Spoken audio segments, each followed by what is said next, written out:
Thank you all. We are coming to our second session in the Covering Workplace Mental Health Journalism Fellowship. And it is my pleasure to introduce Dr. Nabil El-Ghoroury. He is a psychologist and principal at Executive Therapy and Consulting. He has spoken all over the world, literally 5 continents, on mental health topics, especially burnout and executive coaching issues. And just as Dr. Gutzel has explained all of the impacts of workplace mental health programs and how they can benefit or not, I know a lot of times when I have worked on stories, I think about framing things both from the systemic level, but also looking at kind of the individual, and you're always kind of balancing those things. And I think that Dr. Ghoroury will go into kind of how things work and what is most effective from kind of the organizational, managerial, and then individual as you're looking at a workplace. So please join me in welcoming Dr. Nabil. Great. I was going to take the mic, but I have one here. I forgot already. Good afternoon, everyone. So it's my privilege to talk to y'all about employee well-being. This is a topic I really enjoy talking about. I will tell you right now, I'm giving you a snapshot, an abstract of what I talk about. Typically, this talk is an hour long or even 90 minutes, and each section can be an hour long or a training. So this is definitely a skimming of the surface, but it's something to give you some ideas. So a little bit about myself. I'm a licensed psychologist. I've been licensed for 20 years. I don't know how that's possible because I'm only 35. I'm licensed in Virginia, Ohio, and I need to update this, in Maryland, and I'm authorized to see patients by telehealth to 40 states. So I currently have patients in about 18 states right now. I have spent 13 years as a nonprofit executive, including 4 years as a CEO of a 30 staff association. And now I have my business executive therapy and consulting where I do telehealth to 40 states. Unfortunately, not California and New York, the 2 biggest states, but there's plenty of therapists there. And I also do executive coaching. I talk about mental health to associations and businesses, and I do retreats. So I also like street art. So you're gonna see a lot of street art in my photos. You'll see more of this as we go on. So who could have predicted what would have happened in 2020, right? Who knew? I'll tell you, this hotel knew because this photo was from 2019. And I took this shot. I had to exit the highway to get it. But definitely 2020 and the last 4 years are something that we never could have seen coming. And certainly the last few years have felt like a roller coaster. And how many people have felt like they're upside down on a roller coaster at some point during the last 4 years? A lot of people have, right? So what we're gonna talk about today is what can organizations, what can companies do to create a culture of employee well-being. And the reason that well-being is important is because it really supports the employees, it supports productivity. I'll explain that in a little bit. But let's start with what is workplace culture. So workplace culture is about having clear values and a mission. So being able to clearly explain so that your staff can explain and understand what the mission of the organization is, ideally toward greater good. And even for-profit companies can have missions that are aimed for good. Second is really about culture, leadership, high quality senior leadership. You want to see your leaders, your CEO, your C-suite, your directors, really doing an effective job of modeling mental health. And then finally, learning and career growth opportunities. So that means development of people throughout the organization. That's what we're talking about when we're talking about workplace culture. And why is well-being important? How many of you flew to get here? Okay, so this is my favorite part of the safety briefing, right? Which is if you are traveling with someone else, what do they say? If you're traveling with someone else, right, Put your mask on first before you help someone else. They don't complete the sentence, but really the issue is, if the air drops, right, no one can get up, right? Usually like the door has popped off or something's happened, right? And if you try to help your son or your daughter or your parent and you pass out while you're trying to help them, now 2 people need help. But if they pass out for 10 seconds, you can still put the mask on and they're gonna be fine. It really is important to take care of yourself. And sometimes this is a hard lesson for people to hear, but this is a really important thing to communicate. So why is well-being important? So how many of you have seen Maslow's hierarchy of needs? A few of you? Okay. So arguably, mental health could be under health, right? Safety needs. The lower needs need to be filled before you can go to the upper ones, right? But I might argue that mental health is actually in the physiological needs. I actually think health should be in the physiological needs as well. But mental health, we've seen since the pandemic, the importance of mental health. And I think we are witnessing so many problems in our society right now as a result of some of the challenges, the losses that we've experienced, do we say traumas that we've experienced in the last 4 years. Can you believe it's been 4 years? It's been 2 decades and it's been 2 weeks in my world. You know, that's how it feels.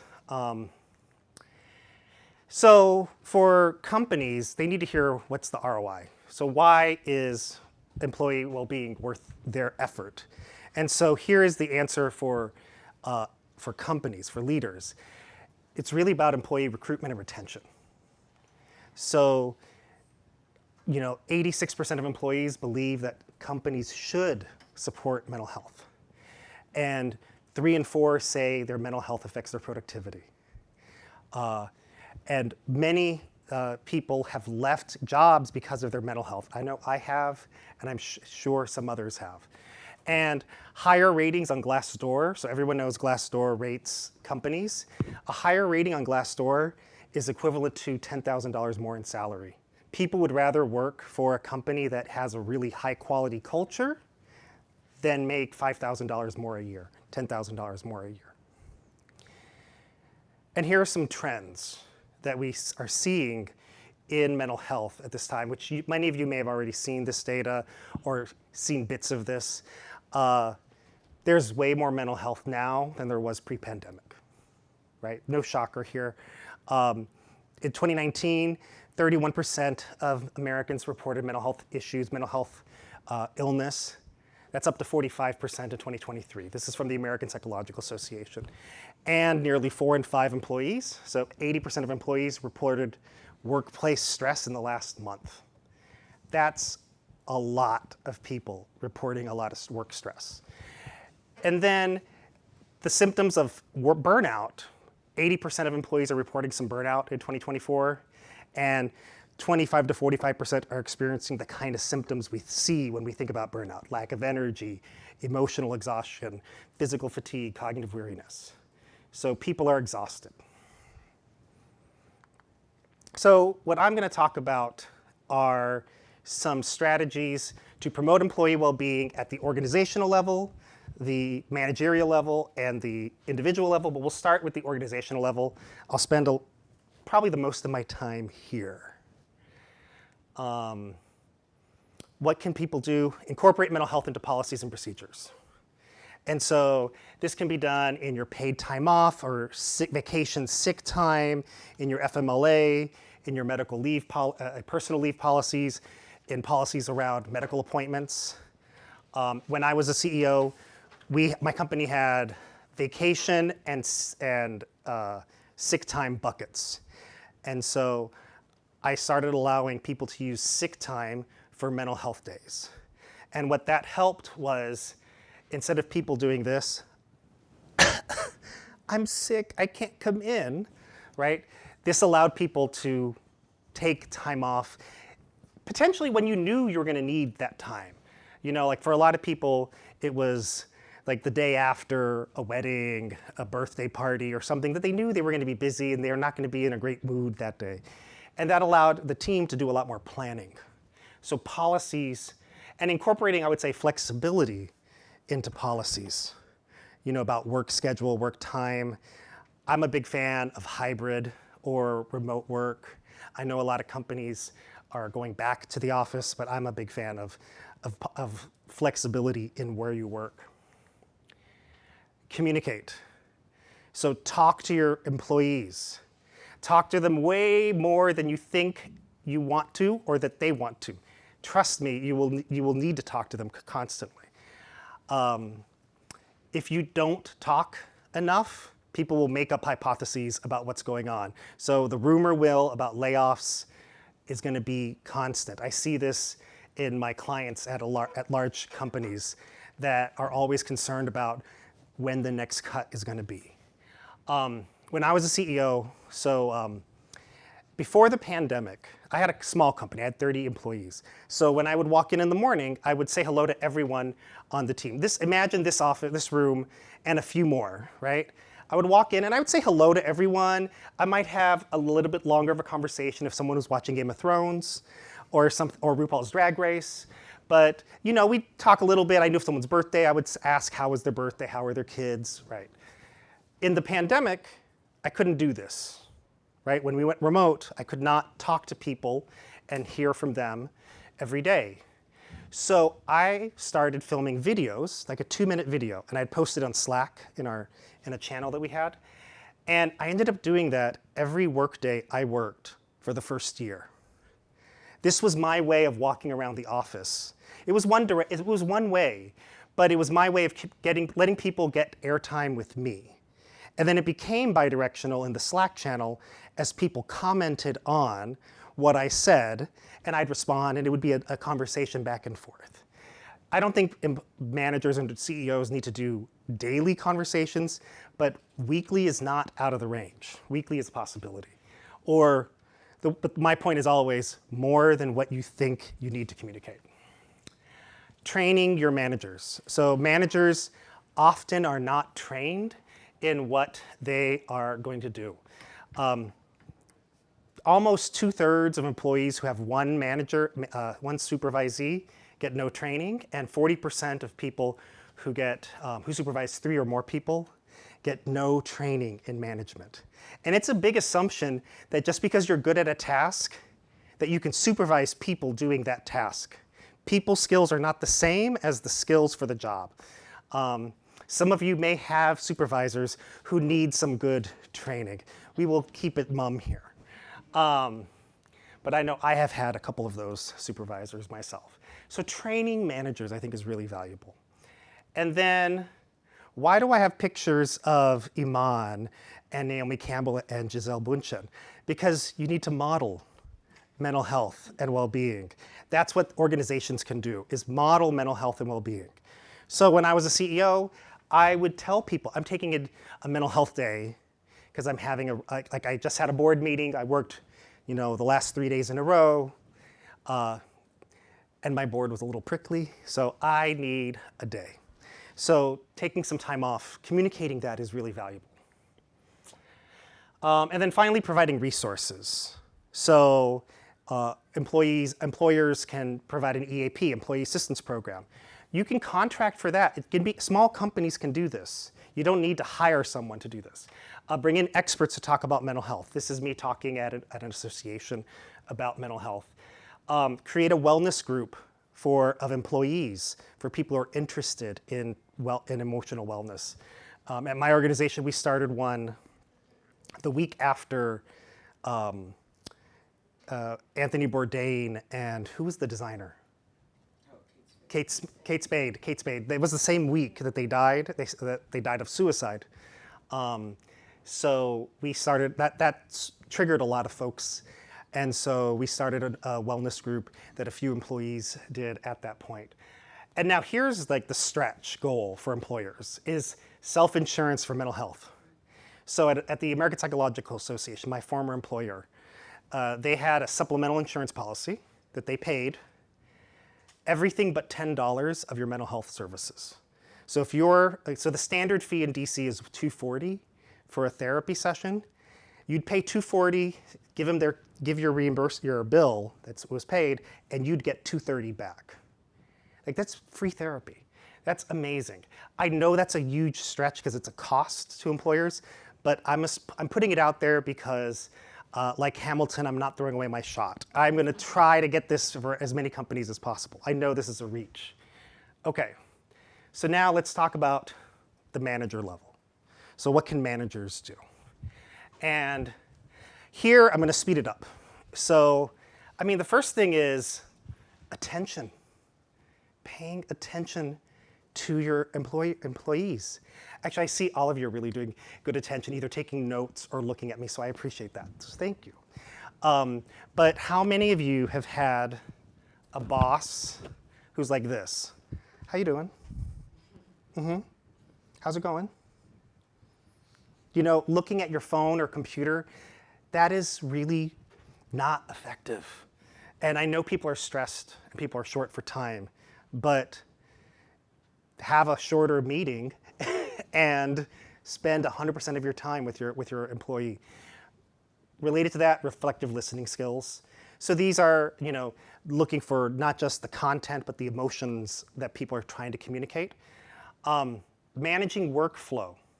So really looking at the work that employees are expected to do and providing the resources they need to be able to do them. Sometimes people just keep on just laying work on employees. A lot of the patients I see, I feel like they're Lucy Ricardo in the Chocolate Factory. Now this is a Gen X and older reference. Imagine a factory belt with like just chocolates coming. It was like an SNL skit, and it's just like giant chocolates coming, and she's trying to box chocolates. It's funny. Google it on YouTube. You'll enjoy it. It's really funny. Managing workflow. Flexibility. This is probably one of the best things that managers and companies can do. But for the manager level, there's probably a little bit more managers have a little bit more flexibility to give more flexibility. So, work time, does it need to be 9 to 5? Can it be 9 to 2 and 7 to 10 based on the employee's preference, not assigned, but really the employee preference? Flexibility will build you support. Respecting boundaries, that means not emailing or calling after hours. I did that for my employees when I was first year as a CEO. One of my C-suite members was going to a concert for her anniversary. But she said, I'll be available by text, and if you can call me if you need to. And I said, I'm not going to do that. There is nothing that's going to happen that we will need to call you. And so she went to her Bruno Mars concert, had a great time. And the reason I did that, one was I wanted her to know that she could rely on me to respect her boundaries. But the second reason, I didn't want her emailing me while I was on vacation. And then a version of respecting boundaries to me is intentional breaks. So this is about planning meetings for a shorter length of time. How many of you were working during the pandemic and you went remote? Whereas everyone here working? Okay, how many of you had meetings on the hour for hours in a row? And then you'd start the meeting and go, I need 5 minutes, I need a bio break. And why not just build in that break? So people could go to the bathroom, grab a glass of water, move the clothes from the washer to the dryer. That's not a problem. That's real. People are doing that. But it communicates people's importance. And that's what I think is important here, or their value. And purpose. So managers can communicate the purpose of the organization, and that does relate to higher performance and retention.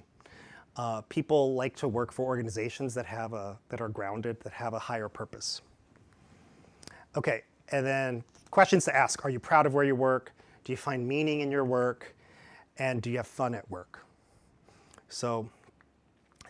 And now strategies for employee well-being at the employee level. So this is at the individual level. So this is where your more classic self-care strategies. that this alone I could also make into a 1-hour talk. Helpful tips include mindfulness. So mindfulness, I would consider exercise for your brain, but I would say it's more than exercise. It's really CrossFit for your brain. It's heavy exercise, but it is really helpful for slowing your mind down. And so many people who work using their mind, writing, communicating, developing things, they're constantly thinking, and it's hard to turn that off. Mindfulness helps you do that. Deep breathing is like bicep curls, a set of bicep curls compared to the CrossFit routine, but it's still a good strategy. And then speaking of exercise, exercise is a natural antidepressant, anti-anxiety intervention. 30 minutes per day is the dosage that is the ideal one for having that impact. Social connection, talking to people is really powerful. We lost that in the last 4 years. And honestly, I think that's the big thing in the last 4 years. I'm wrapping up, so we're almost done. The final thing is assertiveness. I think employees need to speak up when they don't feel like they have enough resources or they don't have enough time to do the work that they are doing. And that is always hard, particularly for newer employees or new to an organization. But these are some of the strategies, I think, at the organizational, managerial, and individual level that can help, that can create a culture of well-being, but also really promote employee mental health and employee productivity. So with that, I will pause. Here's my information. Feel free to screenshot it, or you'll have it in the slides. And I'm Dr. Nabil on Twitter and Instagram, so feel free to find me there. We have time for questions. What are the most important components of teaching managers not only to check boxes for like the mental health resources they offer to employees, but also to develop the sensitivity that makes employees feel like they can speak up about what they need and like ask for like mental health days without feeling like higher ups will conflate that with like their capacity to do their job on an average basis? If I could answer that question, I would be retired, and I think it starts.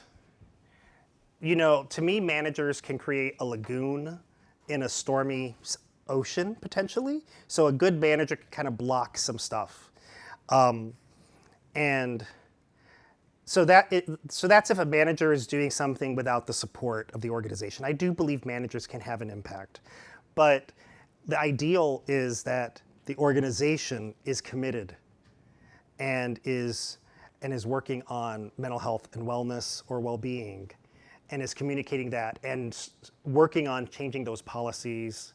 Like, I would want a sign of that. I'm not sure I'm getting to your question, so can you repeat me the parts? Yeah, I guess more specifically, I'm wondering, like if there's like a bottom line to, like now times are more progressive, like people are starting to care more about like, like the mental health of their employees, but for some companies that might be like, like an objective, but maybe like the manager or like an editor has their own personal bias remaining about mental health. So it's like even if they are required to like offer mental health days or something like that, like, in terms of like a team culture, like have you seen any important components of like training just to develop that sensitivity and empathy, if that makes sense? I think that kind of resource would need, like, I think a workshop would be not enough for that kind of manager, right? Because there are some personality styles or just sort of just styles that are not amenable to this kind of support. I think that manager would need the direction of the big company. We're heading in this direction. And then they would probably need some kind of coaching. And then the other piece would be feedback from employees. Like, I would see some kind of 360 feedback being helpful. Ideally anonymized as much as possible, but that's hard when you have one report. So you'd have to get some feedback from other people so you could try to make it more anonymous. But I think 360 feedback, and then probably coaching. Like I'd see coaching external and coaching internal from someone in the organization who might have that style that they're trying to work with. So I'm seeing this in kind of a larger organization. So, but I think that's a really tough one because I think that's unfortunately not uncommon issue. Yeah.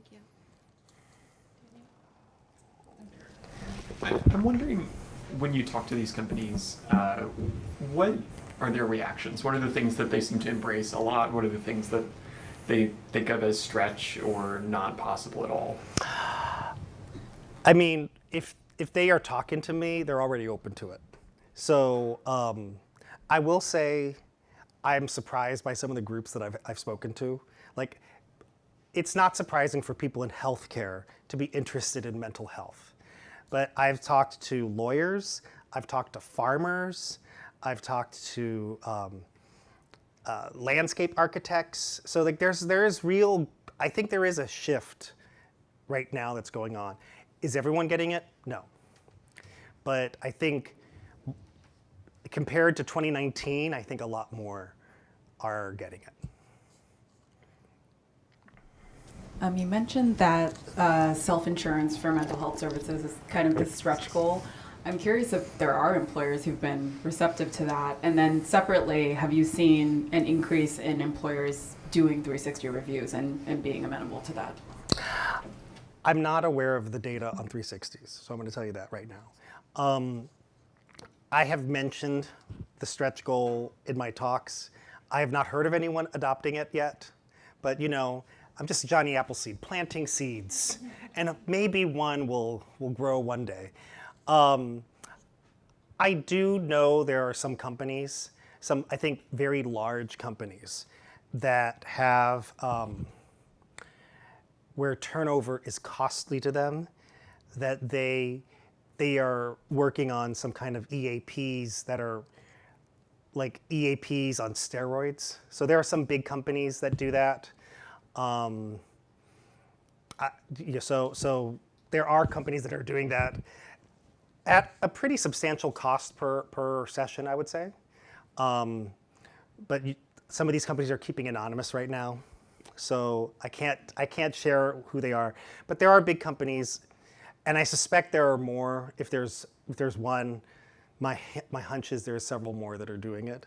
So there are some that are investing. Now these are big companies that are making lots of money, and have where the human capital is almost as valuable as the cost of this insurance.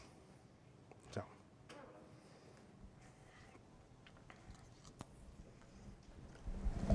Sorry, if I could just follow up.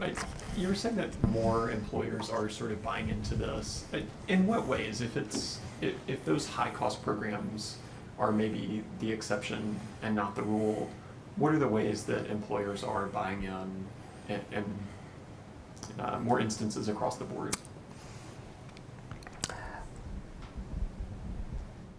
I don't have good data on that.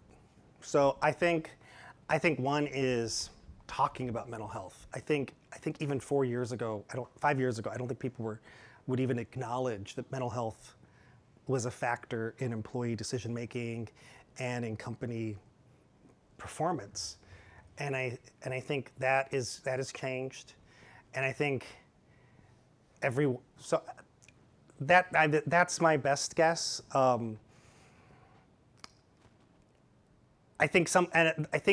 But based on industry, some industries are more receptive to it. Like police are actually quite receptive to trauma and mental health services and sort of managing that kind of stuff. So I think it varies by industry, but I don't have a concrete answer for that. I know a lot of folks here are interested in mental health issues in workplaces that are not just kind of white collar. And you mentioned working with farmers and landscape architects and police. Could you talk a little bit about what you see, what sort of issues come up, in those instances that don't as much in the white collar or vice versa? Okay, so I'll talk, like the farmers were interesting to me. So I was talking to the produced farmers of sod. there's an association for turfgrass farmers. And so those are mainly family businesses. And so there's usually, and it's very gender split. The wife does the money, the husband does kind of the farming and some of that kind of stuff, except the wife may own the farm. Sometimes the wife owns the farm. But so there's family dynamics in the business. And so some of the stress that comes up is generational, like when the father is giving it up to the son, who's an adult son, and that transition, when the couple that is planning to give the business to their kids, but the kids may not want it, or just other family dynamics that come up in the family stress. Let's see. So that's farmers. Landscape architects, big deals for them are labor, like finding labor and getting stressed about trying to secure labor, supply chain kind of stuff that makes their work very challenging. They can plan whatever they want, but they may not have the rocks. They may not have the trees or the flowers that when they want to redesign a garden. I haven't spoken to cops yet, but I think cops are really, I think trauma and, because, the first responders witness a lot of awful things. We may have different feelings on on police, but they still do witness shootings and accidents. And so I think there's more of awareness about that. So I had a question about, you had like a list of recommendations and one of them was like have fun at work. And I thought that was interesting because like just even speaking for like journalism, right? Like we're usually working under deadlines and there's kind of built-in stress and misery with that. And if you describe you're like, oh, I have fun at work, people are like, then you're not really working hard and you're not, you're not taking it seriously. And so, I don't know if anyone here would say like, I have fun at work. I do, but I don't say that too loudly. You're right. So are there better ways to even articulate that? Or what are you trying to get at with that? Okay, so I'm a leader that it is clear you're gonna laugh when you're working with me. In fact, like when I interviewed for my CEO job, one of my goals was I wanted to make sure they understood that I had a sense of humor and that laughter was a big part of my style. And it also made them think, could I really be a leader? Like, could I fire people? Just because I laugh and have a great time does not mean I can't fire people. I absolutely can fire people. I cut over a third of my team over the course of 2 years, because they were not effective employees.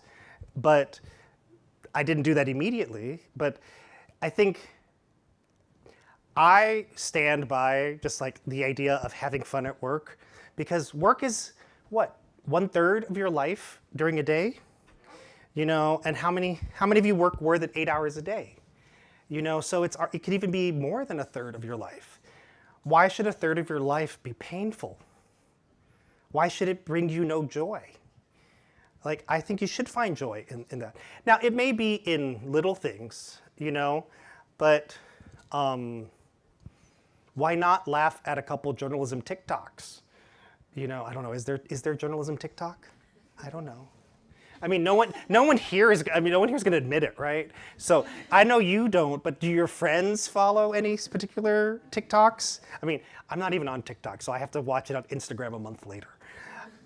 So I think I think you can have fun and do your job. Like what I don't see how those. Why do you need to be miserable to work? And if that's your perspective, then God bless you. I'm gonna live a happy life. Like I'm choosing happiness. So maybe just don't tell other people that you're having No, fun. I think I think it's. I mean, I do think you have to be aware of your culture. So if I was working at a place that is literally no fun and stuffy, well, first off, I wouldn't work there. Like I would fail there, because I'd be walking in and I don't think they would hire me, and I don't think I'd want to work there. If you find yourself at a place that culture is like that, perhaps I would keep it a little quiet. But then you have to keep it in the closet that you have fun at work? What is this? I'm not going back to the 1950s. Like, this is not, this is not Mad Men.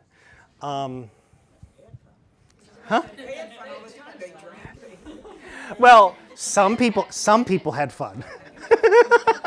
Some people had fun. I mean, like, that premise, actually, I have to say, that premise saddens me. Well, I feel like there is a workplace culture of like productivity, and if you are pushing yourself to be as productive as possible, then you can't possibly be having too much fun, right? Or then you're not aspirational enough with your work, like you're satisfied with like fun as opposed to like. Okay, Yeah. I think there's something. I mean, like, does my sense of humor affect my executive presence? Possibly. I think you need to know to code switch. And I think there are times to be serious and there are times to have fun. You can't have a business meeting that is all laughs. It won't be taken seriously. But a few laughs somewhere at the beginning and then a couple jokes over the course. But then you have serious points and you get to work. And I think you do need to be able to have the serious side and then code switch to the fun part. And so, but I think being able to do that, I would want you to be authentic, and I think you can be authentically serious and authentically fun at different times, So I don't know if that answers. Are there workplaces that you could talk about, maybe just because you globally observe them from afar, that are good examples of what you've been talking about in terms of at the manager level and the individual level? I've not thought of that as a question, so let me. I mean, like, I will talk about the industry I know the most, which is associations. I think associations, like, how many of you are members of a journalism association? Okay, most of you? Okay, so there's a team that supports that association, right? And so I'm on the board for the American Society of Association Executives. So there's an association for people who work for associations, right? It's very meta, right? And so association folk, one thing that's interesting is that we know how orgs run. And so, like, the board is the least stressful board I've ever seen, because everyone there is a CEO. And so they know what it's like they know their role, they know their lanes, and they're respectful of the CEO. The organizations, I think, so the nice thing about a 501c6, those associations are a nonprofit, but they're 501c6, not C3s. I'm going to assume the Press Foundation is a C3. Right? So that's like a pure charity. C6s can do more advocacy, but don't have as much tax-free status. They have a mission like a C3, but have more money. And so they could pay salaries that are better. And so that was really nice. It's kind of a business run like a nonprofit. And so there's something really nice. You can do mission-driven work, but you can kind of do the best in marketing or the best in tech. You can do really interesting things.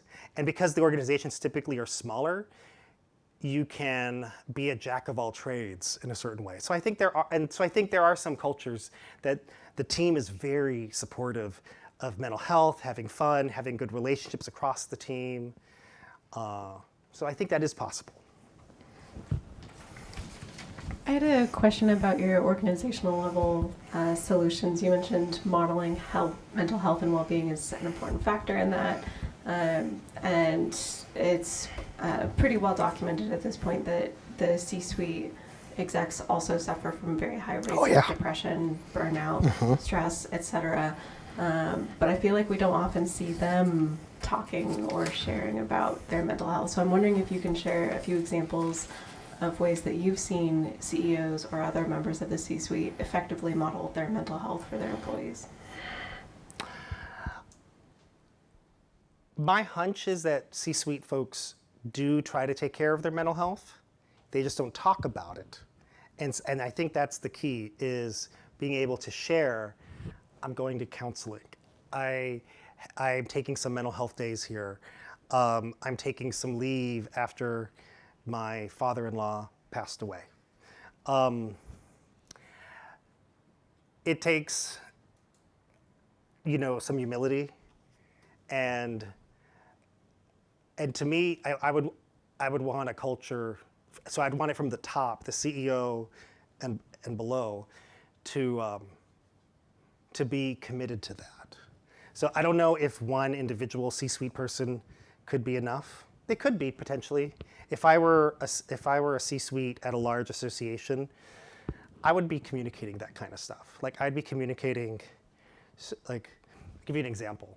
I just came back from spending 2 weeks with my father, who's 84. I have a brother with autism, and my stepmother was going out of town for a week, so I was essentially doing respite care, but not really. And now I realize why I don't spend 2 weeks with my dad. Like, I love him, and he drives me batty. I don't say the word crazy because I don't want to use that as a pejorative. But he is a special kind of guy. And so I think communicating that, and just if I were a CEO right now, I would say, yeah, I just had 2 weeks with my dad. I'm glad to be back at work. I would joke about it. I would joke about a little bit, but that's my style, right? I will tell you this, this is the stuff I've been doing for all of the years I was as a CEO. And I had one of my former employees reach out to me, and she said she had never worked for someone who had shared so much about mental health and wellness and made it such an important part of their lives. And she was incredibly grateful for that. And it had changed her career path. At one point, she'd been thinking about becoming a CEO and doing all that work. And she decided, no, I don't want that. I'd rather be at a lower stress, happier, slightly slower pace, but one that I could manage with my life. With her, she had parents who were elderly in another country. She thanked me for creating that culture where she could use those benefits without necessarily having to talk about it. So I do think talking about it, and it's not just once, you got to keep talking about it. Modeling it one day is not modeling. It's got to be repetitive. People have to see that it's a real thing. So, but I think it takes a leader who is humble, who's willing to share some vulnerability. So.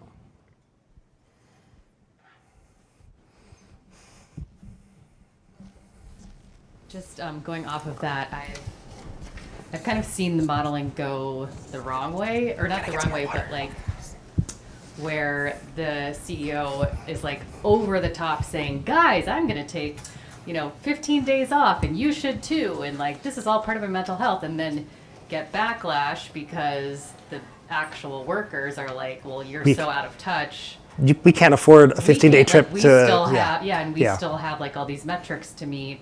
And like, it just really like, it almost drove more of a division between, that level and the, in my case, reporters who are actually, trying to, they still have the same goals no matter how many days they took off. And so I don't have a pointed question, but I guess like, how do you recommend that the CEOs and such like model this in a way that doesn't seem like, that still feels in touch with their employees?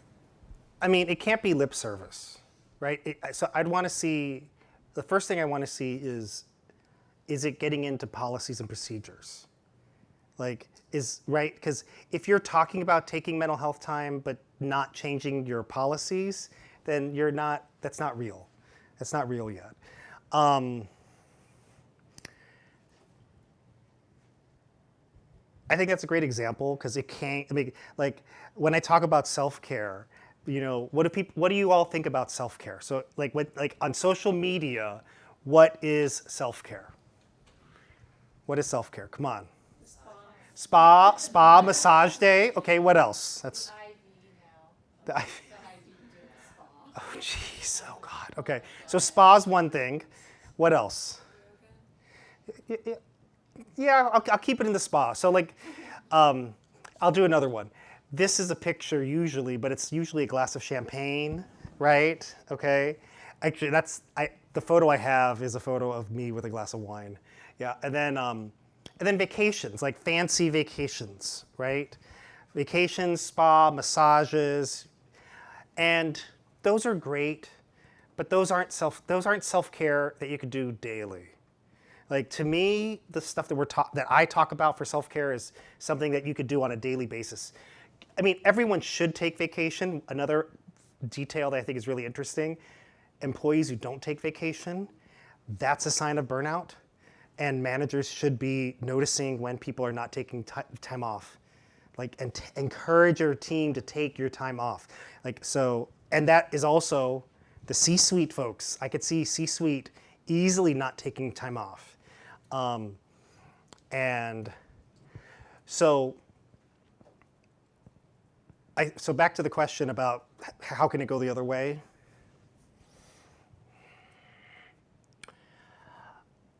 I mean, to a certain extent, I'd rather it go go a little bit too far than not talk about it at all.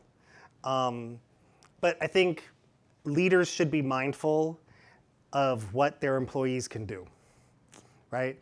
Not every employee can go for 2 weeks to France, right? But I think that's a good example because when we would do retreats, I would talk to my C-suite about being careful when we shared fun stuff about our lives to not be like, don't talk about your cruise to, down the Rhine.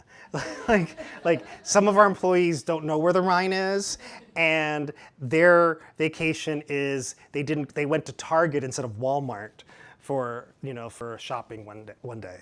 I think you need to be mindful, but I still would rather more people err on not doing anything, so I would rather risk it. But read the room.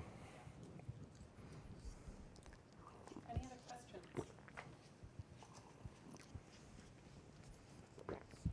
Journalists without another, are you guys, is it late in the day? I'm shocked. We're heading to a reception. Yeah, I saw that and I was like, ooh, fancy. I will pose one. So, all of these folks will be back in their newsrooms on Thursday or ish.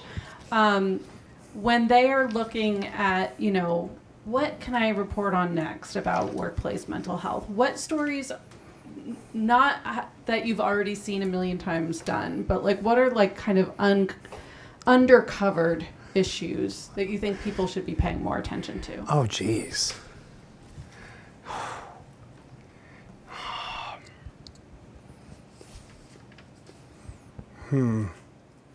What's something you and your psychologist friends talk about, but the lay people? I mean, I will talk to you about something that I'm into right now that's underreported. And I found out about it from a journalist.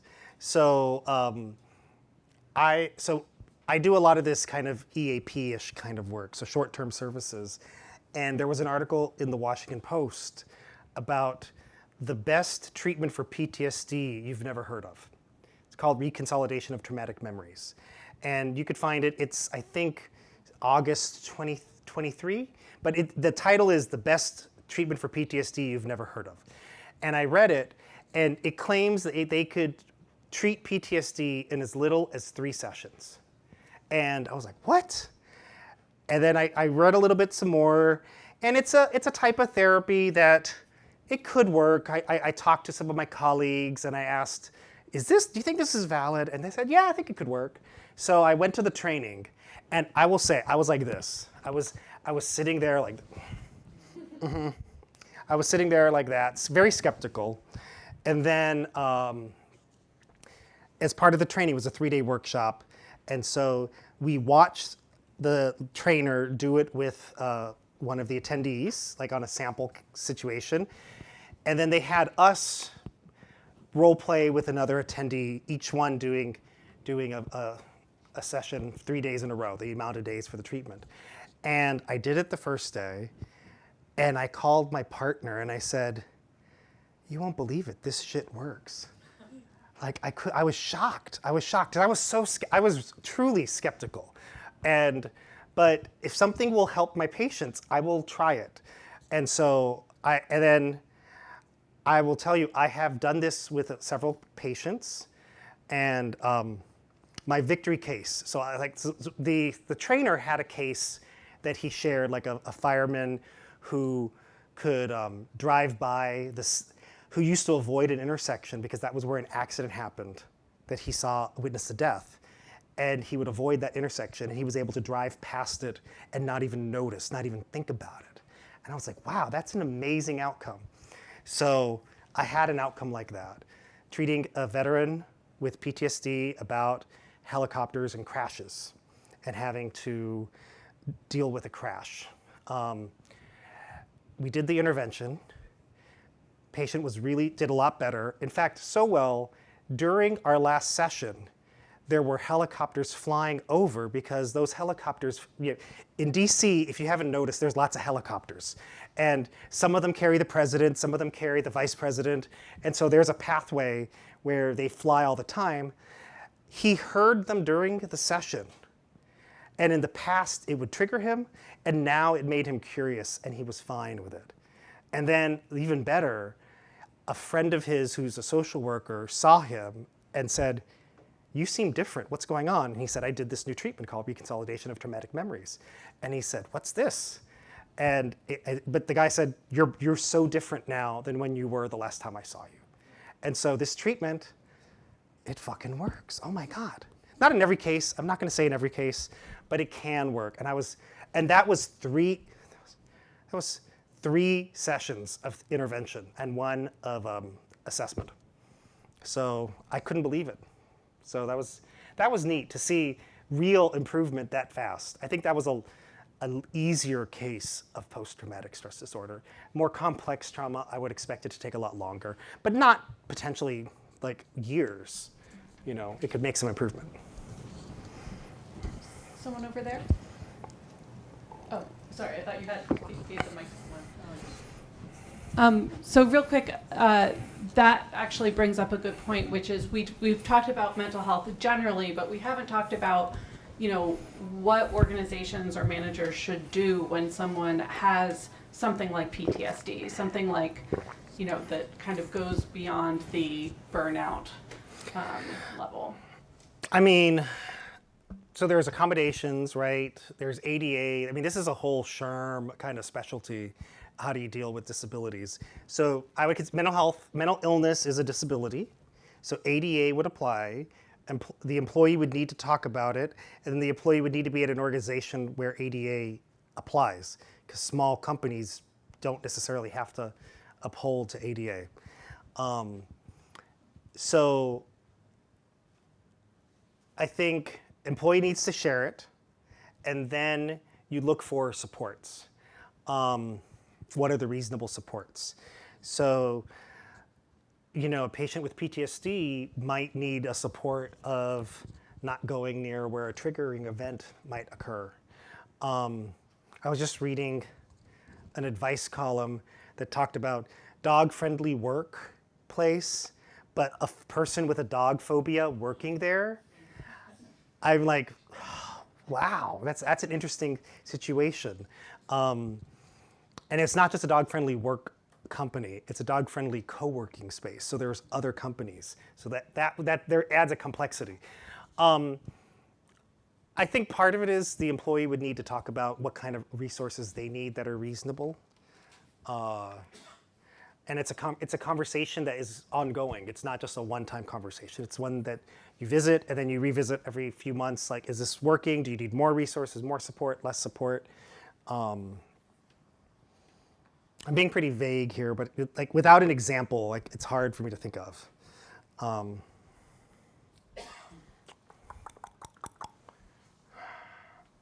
Actually, one that I think is going to be more common now is neurodiversity, autism, ADHD. And so I could see creating workspaces that are less overstimulating. I could see work from home being important. I could see noise canceling headphones being a resource. But that, to me, actually, that is something that I think is underreported. Really, is neurodiversity in workplace settings, because there's a lot more of it than we realize. ADHD, everyone is getting diagnosed with ADHD right now. I feel like neurodiversity has also. Let's get the microphone. I feel like, in the last 4 years, with all of the coverage, like especially lifestyle coverage on, like return to the office and like the beef people had with that whole return, like there was like a lack of like the acknowledgement for like people with ADHD, with who a lot of those people like actually fared better, like working in the office, because like with working remotely was like the disappearance of structure and like all of these other like motivating factors that like help someone like get their job done. Like, do you have thoughts on that, and just like like the understanding of like, I guess like those differences in the workplace?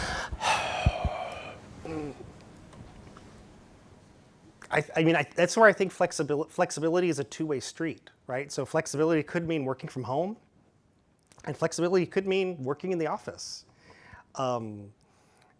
So I could see people with ADHD. I could see people who need social interactions. But I could also see, there are clear reports that minority employees, particularly minority women, experience less microaggressions when they were working from home. Like there's less opportunities to just say inappropriate things. I think, to me, it comes down to, I think creating flexibility that allows for the multiple parties to be happy. That's a tightrope that is hard to walk, Dr. Nabil, thank you so much. Okay, thank you.